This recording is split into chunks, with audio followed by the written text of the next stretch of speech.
Real estate ಉದ್ಯಮಿ CJ Roy ಆತ್ಮಹತ್ಯೆ ಪ್ರಕರಣಕ್ಕೆ ಸಂಬಂಧಪಟ್ಟಂತೆ ಆದಾಯ ತೆರಿಗೆ ಇಲಾಖೆ ಶೋಧನೆ ಪ್ರಶ್ನಿಸಿದ್ರು ಸಿಜೆ ರಾಯ್. 8 ಕಂಪನಿಗಳ ಪರವಾಗಿ ಹೈಕೋರ್ಟ್ಗೆ ರಿಟ್ ಅರ್ಜಿಯನ್ನು ಸಲ್ಲಿಸಿದ್ರು. ಸಿಜೆ ರಾಯ್ ಈ ಹಿಂದೆ ಐಟಿ ವಿಚಾರಕ್ಕೆ ಸಂಬಂಧಪಟ್ಟಂತೆ ನ್ಯಾಯಾಲಯದ ಮೊರೆ ಹೋಗಿದ್ರು ಅನ್ನುವಂಥ ವಿಚಾರ. ಆದಾಯ ತೆರಿಗೆ ಇಲಾಖೆ ಶೋಧನೆಯನ್ನ ಪ್ರಶ್ನಿಸಿದ್ರು ಸಿಜೆ ರಾಯ್. 8 ಕಂಪನಿಗಳ ಪರವಾಗಿ ಹೈಕೋರ್ಟ್ಗೆ ರಿಟ್ ಅರ್ಜಿಯನ್ನು ಸಲ್ಲಿಸಿದ್ರು. ಅದಾದ 2 ದಿನದಲ್ಲಿ ಅದನ್ನ ವಾಪಸ್ ಪಡೆದಿದ್ರು ಅನ್ನುವಂಥ ವಿಚಾರ ಕೂಡ ಈಗ ಬಯಲಾಗಿದೆ.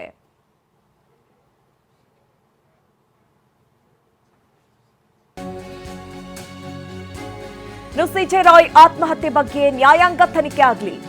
ಕೇಂದ್ರ ಸರ್ಕಾರಕ್ಕೆ ಕೇರಳ ಸಿಎಂ ಪಿಣರಾಯಿ ವಿಜಯನ್ ಪತ್ರ ಬರೆದಿದ್ದಾರೆ.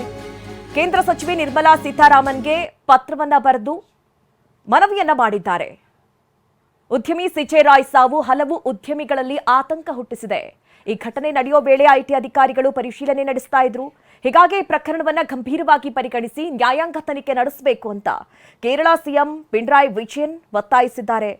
ಉದ್ಯಮಿ ರಾಯ್ ಶಂಕಿತ ಆತ್ಮಹತ್ಯೆ ಸಮಾಜ ಮತ್ತು ಉದ್ಯಮಿಗಳನ್ನ ಆಘಾತಗೊಳಿಸಿದೆ. ಈ ಘಟನೆ ದೇಶದ ತೆರಿಗೆ ಆಡಳಿತದ ಮೇಲೆ ಸಾಕಷ್ಟು ಪ್ರಶ್ನೆಗಳನ್ನು ಹುಟ್ಟಾಕ್ತಾ ಇದೆ. ಹೀಗಾಗಿ ಈ ಬಗ್ಗೆ ತನಿಖೆ ಆಗಬೇಕು ಅಂತ ನಿರ್ಮಲಾ ಸೀತಾರಾಮನ್ ಅವರಿಗೆ ಪಿಣರಾಯಿ ವಿಜಯನ್ ಪತ್ರ ಬರೆದಿದ್ದಾರೆ.